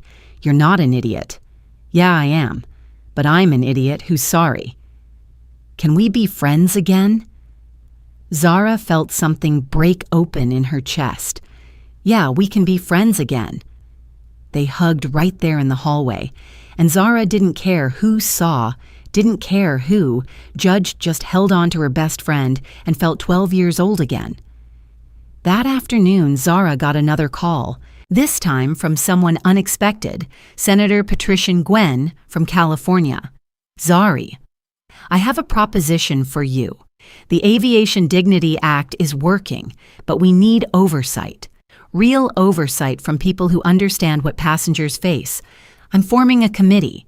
Young people, diverse backgrounds, real authority to review complaints and recommend policy changes. I want you to chair it. I'm 12. I'm aware. That's why I want you, because you see things adults have trained themselves to ignore. What do you say Zara thought about her mom, about the broken system, about 47,000 complaints and 0 assaulted children, about Carol Bennett in prison and Miguel Santos finally willing to fly again? I say yes, but I have conditions." Senator Nguyen laughed. "Of course you do. Go ahead. The committee has to have real power, not advisory, real authority to force changes. And it has to include people who have been hurt by the system, not just people who study it. Done. Anything else?" "Yeah. No cameras, no press. We do this work quietly. I'm tired of being a headline." "Agreed. Welcome to the team, Zara." 3 weeks later, Carol Bennett stood before a judge for sentencing. The courtroom was packed again, but this time Zara was there. She sat in the back row with her father, hands folded, face neutral. The judge reviewed the case, the evidence, the guilty verdict. Then he looked at Carol. "Miss Bennett, you had power. Not much, but enough to hurt a child. You used that power not to serve, but to punish someone for existing in a space you didn't think they deserved. That's not a mistake. That's a choice. And choices have consequences." He sentenced her to 18 months in federal prison, followed by 3 years probation and mandatory community service, working with civil rights organizations. Carol's lawyer asked if she wanted to make a statement. She stood slowly, her face haggarded her eyes, finding Zara in the back row. "I don't expect forgiveness," Carol said, her voice. "I don't deserve it. But I want to say for the record that I was wrong. I was wrong about Zara, wrong about my job, wrong about what I thought first class meant. I spent 17 years believing that some people belonged and others didn't, That belief broke a little girl's ribs. That belief destroyed my career. That belief deserved to be destroyed. She paused, tears streaming down her face. Zara Kingston is braver at 12 than I've been in 53 years of living. She did what I should have done. She stood up when I stayed silent. She demanded justice when I perpetuated injustice. I'm going to prison for what I did, and that's right. But when I get out, I'm going to spend the rest of my life making sure no other flight attendant makes the choice I made. That's my promise to Zara, to her mother, to everyone I hurt. Zara didn't respond, just nodded once. Acknowledgement, not forgiveness. Understanding, not absolution. They left the courthouse through a side exit, avoiding cameras. In the car, Marcus looked at his daughter. "How do you feel?" Zara thought about it. About the journey from seat 2B to this moment. About everything she'd lost and gained and learned. "I feel like maybe justice is messy. Like maybe there are no clean endings, but maybe that's okay. Your mom used to say something similar. She'd say the work is never finished, but that doesn't mean it's not worth doing." She was right. Marcus smiled. She usually was. That night, Zara opened her mother's journal one last time, found the entry from 3 weeks before the crash, the one she'd read 100 times, but never quite understood until now. They'll ignore you until they can't. They'll fight you until it costs too much. They'll hate you until they realize you were right. And even then, some will never admit it, but you do the work anyway. Not for recognition, not for gratitude, but because someone has to. Because silence is compliance. Because the world only changes when someone refuses to accept that this is just how things are. Be that someone, baby girl, even when it hurts. Especially when it hurts. Zara closed the journal, touched her mother's pendant, whispered into the darkness. "I'm trying, Mom. It hurts like hell, but I'm trying." And somewhere in the architecture of American aviation, a system hummed, quietly protecting passengers who would never know they were protected. 47,000 complaints becoming 47,000 chances for justice. 0 assaulted children becoming 0 more families broken by discrimination.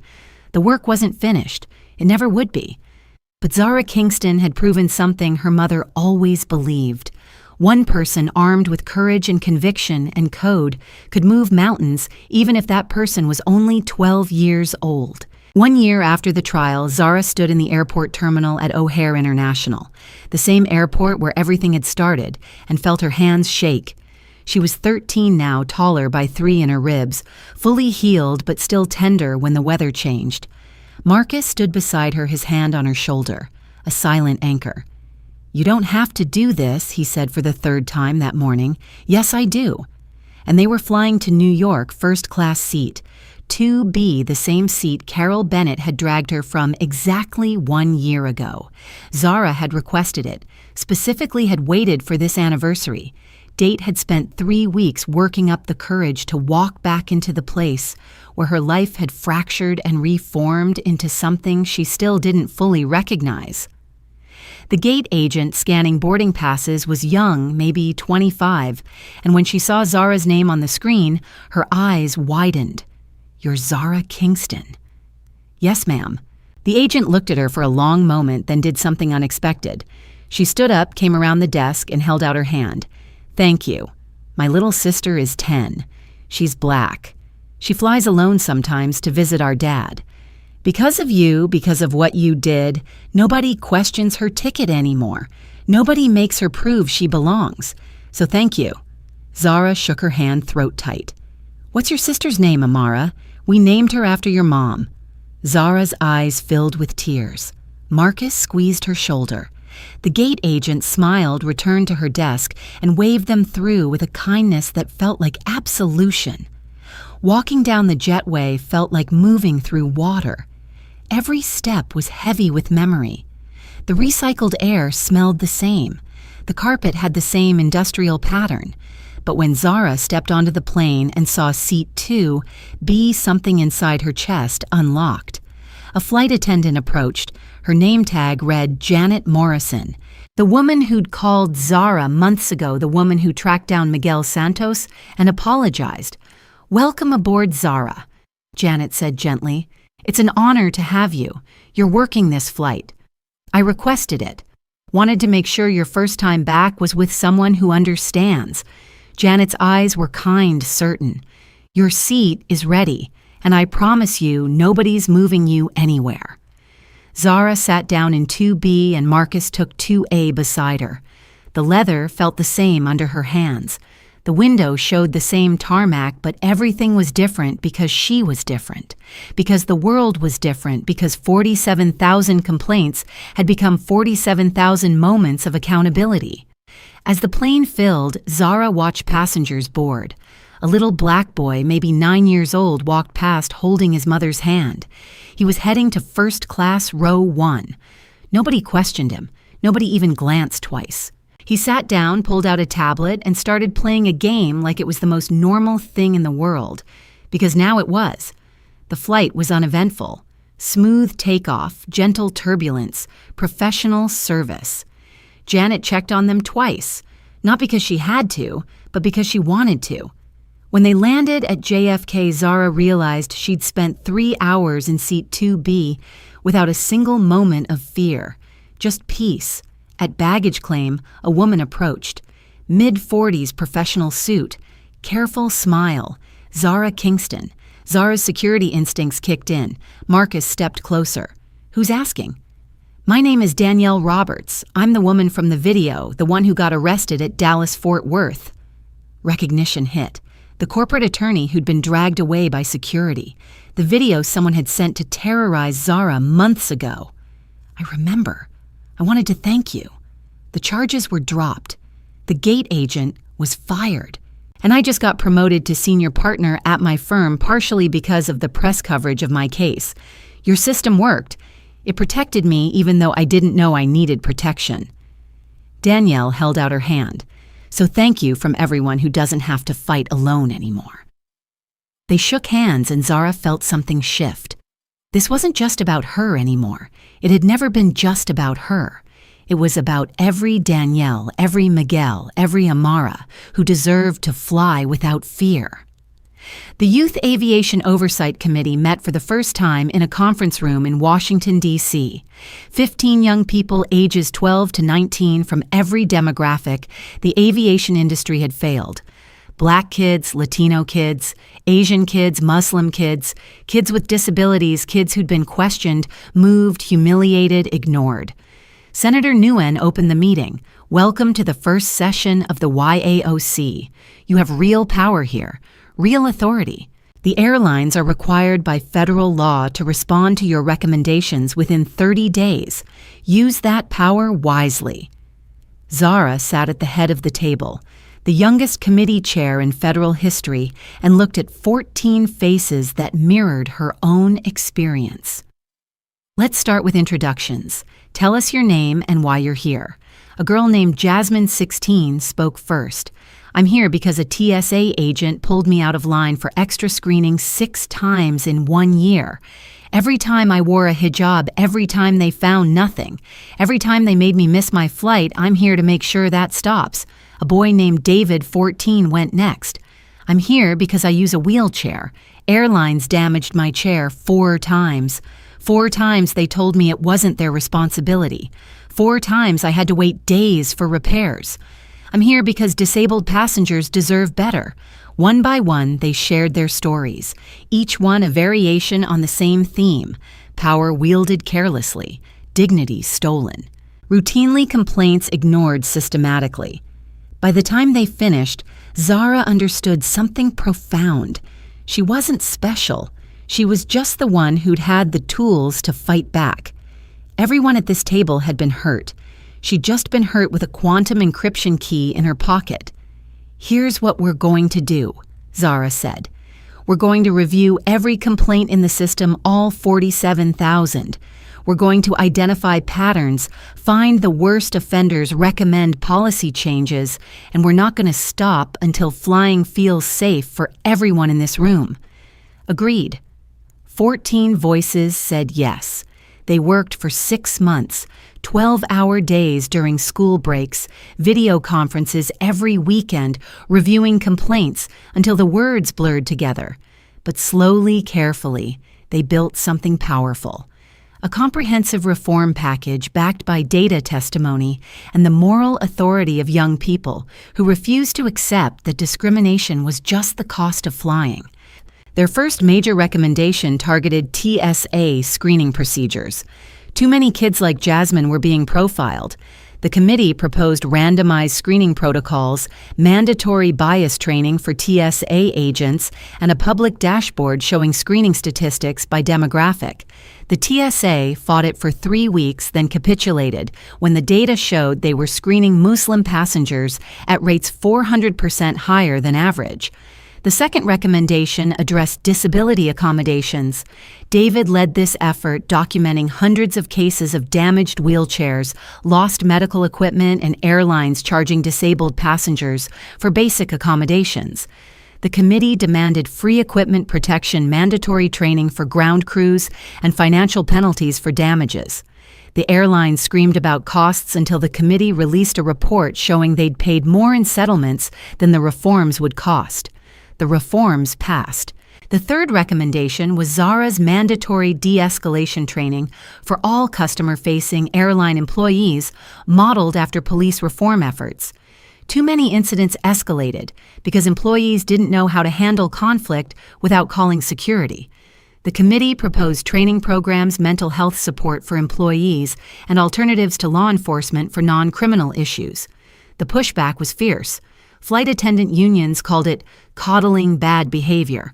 But when the committee released videos of passengers being arrested for asking questions, for complaining about service, for existing while Black or brown or Muslim public opinion shifted fast, all 3 recommendations became federal requirements within 8 months. But the real breakthrough came from an unexpected source. Zara was home doing homework when her phone rang. Unknown number. She almost didn't answer, still weary after months of death threats. But something made her pick up. "Hello, Zara Kingston." The voice was female, shaking, barely holding together. "Yes, this is Carol Bennett." Zara's blood went cold. Carol was supposed to be in federal prison, wasn't supposed to have phone access, wasn't supposed to be able to contact her. "How did you get this number? I have supervised phone privileges." "I got your number from my lawyer. I know I'm not supposed to contact you. I know this violates the restraining order, but I need to say something, and if I don't say it now, I never will." Zara should have hung up, should have called her father, her lawyers, Agent Chen. Instead, she said, "I'm listening." Carol's breath hitched. "I've been in prison for 9 months. 9 months of therapy accountability groups facing what I did, and I finally understand something. I didn't hurt you because you were in the wrong seat. I hurt you because your existence in that seat challenged everything I believed about who deserves power, who deserves comfort, who deserves to take up space in the world." Zara said nothing. "I spent 17 years as a flight attendant, telling myself I was just enforcing standards," Carol continued. "But the standards were racist. The enforcement was racist. I was racist. And I broke a little girl's ribs because I couldn't handle the cognitive dissonance of a Black child sitting where I thought only white adults belonged. Why are you telling me this? Because you deserve to hear it. Not an apology, not an excuse, just the truth. I hurt you because of who you are. And that's unforgivable. But I'm going to spend the rest of my life trying to make sure no other flight attendant makes the same choice." Zara's hands were shaking. "What does that mean?" "It means when I get out of here, I'm joining your committee's training program. I'm going to teach bias awareness to flight crews. I'm going to tell my story, show them what hate looks like when it wears a smile in a uniform. I'm going to make sure they understand that passengers like you aren't the problem. People like me are. You think that makes up for what you did? No, nothing makes up for it. But it's all I have. My career is over. My reputation is destroyed. My daughter won't speak to me. I can't undo the harm, but maybe I can prevent the next one." Zara closed her eyes. thought about her mother, about forgiveness versus accountability, about the difference between redemption and eraser. If you're serious about this, prove it. Not to me. To the next kid who gets questioned at the gate. To the next passenger who gets profiled. Do the work where nobody's watching, where there's no cameras or credit. Then maybe your words mean something. I will. I promise. Don't promise me. Promise the person you would have hurt if I hadn't stopped you. Carol was quiet for a long moment. I will. Thank you for listening. I didn't do it for you. I did it because my mom always said people can change if they're willing to face what they've done.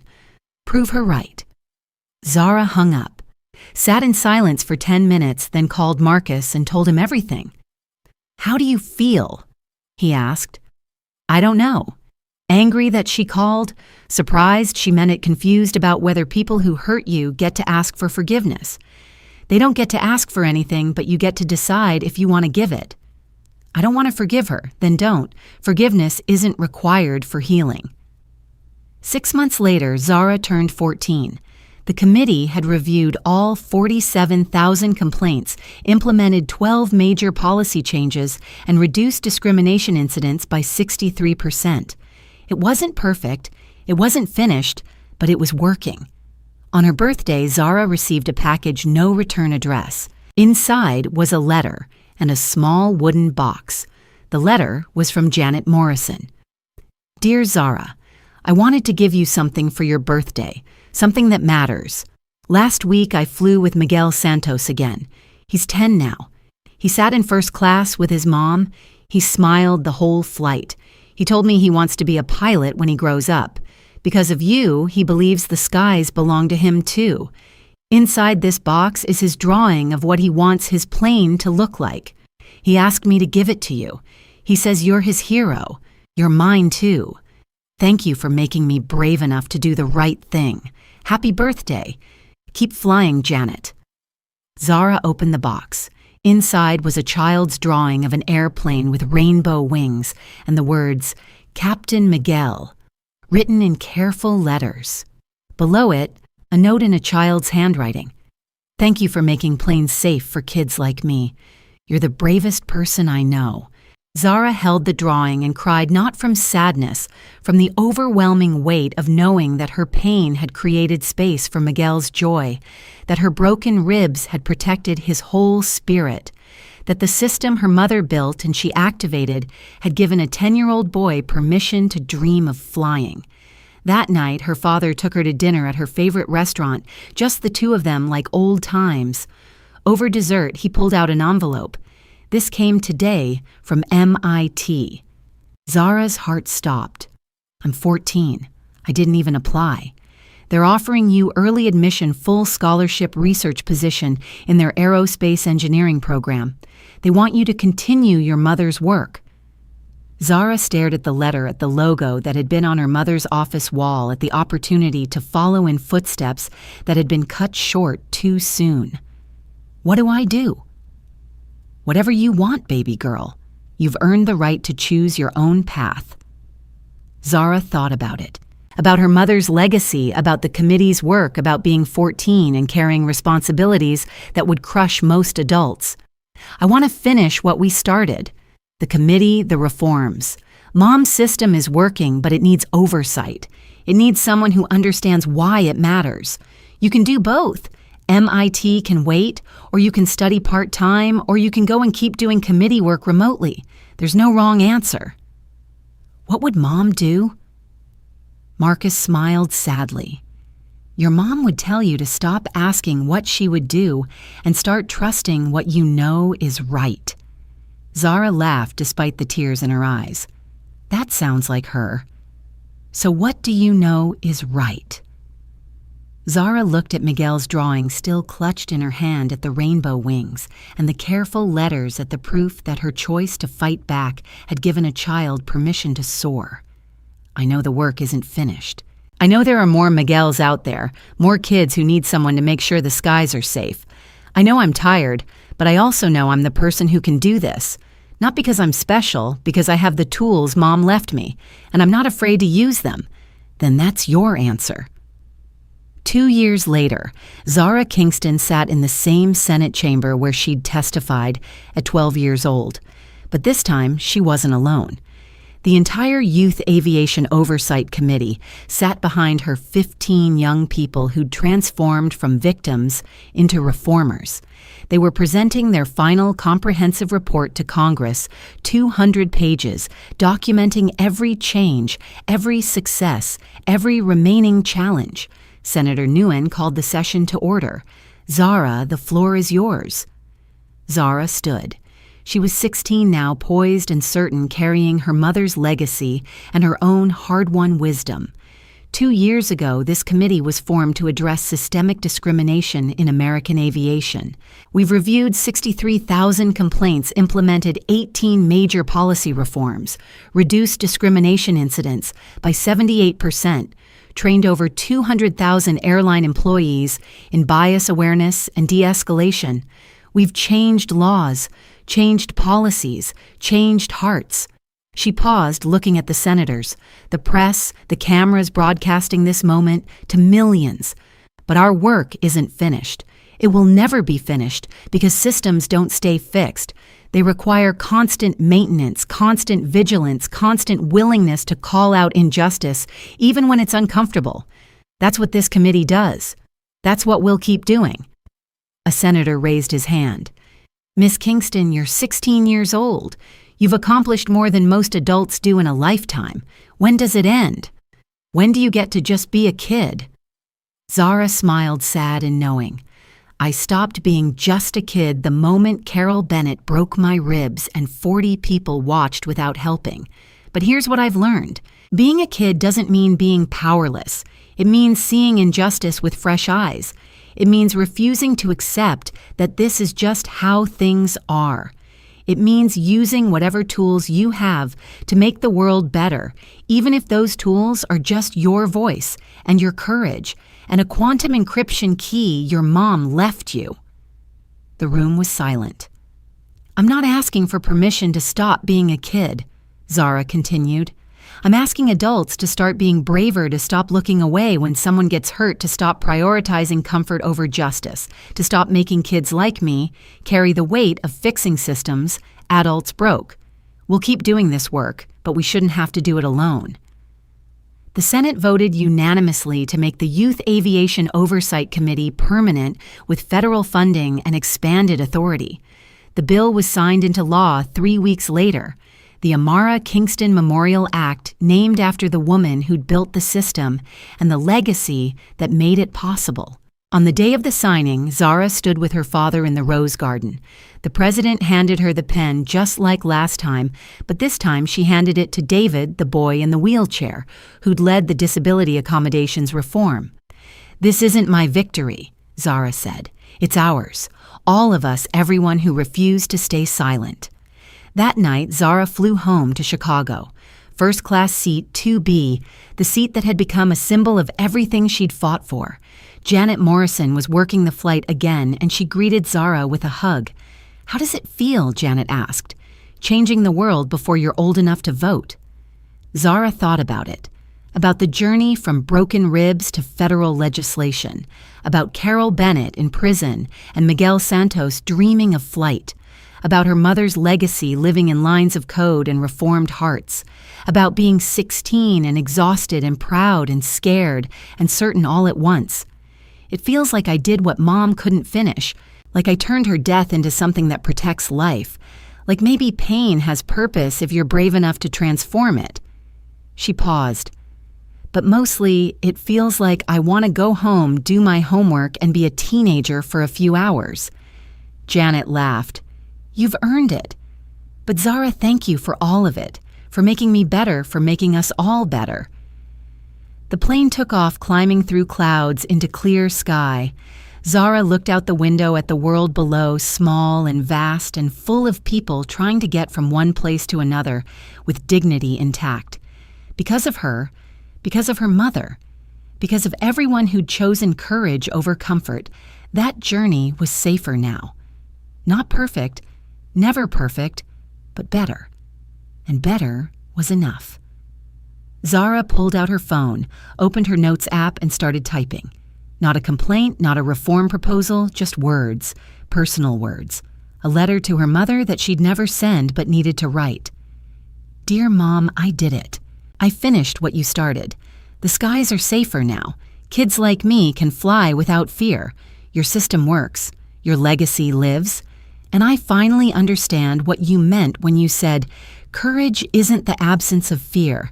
It's the refusal to let fear choose for you. I was terrified every step of the way. I'm still terrified sometimes, but I chose to fight anyway, just like you taught me. I hope you're proud. I hope you're watching. I hope you know that your death wasn't meaningless, that it sparked changes that will protect thousands of people you'll never meet. I love you. I miss you. And I promise I'll keep making you proud. Your daughter, Zara. She saved the note, closed her eyes, and felt her mother's presence in the hum of the engines, the safety of the system, the protection of the reforms. Dr. Amara Kingston had died trying to make aviation safer. Her daughter had succeeded. And in airports across America, children boarded planes without fear, sat in seats they'd paid for, without question, flew through skies their parents couldn't have safely navigated, all because one 12-year-old girl had refused to accept that broken ribs were just the cost of being black and first class. The work wasn't finished. It never would be. But Zara Kingston had proven something that would echo through generations. One person armed with courage and her mother's code could transform grief into justice, pain into protection, and silence into a roar that shook the foundations of an industry and rebuilt it stronger. She'd been 12 years old with broken ribs and a quantum key. Now she was 16 with healed bones and a legacy of her own. The journey between those two moments had cost everything and given her purpose she'd carry for life. And when the plane landed, when Zara walked off carrying her backpack and her mother's pendant, and the weight of changes that would outlive them both, she knew exactly what she'd tell the next child who got questioned at a gate, the next passenger who got profiled, the next person who wondered if speaking up was worth the cost. She'd tell them what her mother had taught her, what Carol Bennett had learned too late, what 47,000 complaints had proven beyond doubt. Your voice matters. Your dignity is non-negotiable, and the system only stays broken if good people choose silence over the hard, necessary work of demanding better. Zara Kingston had demanded better, and the skies had answered.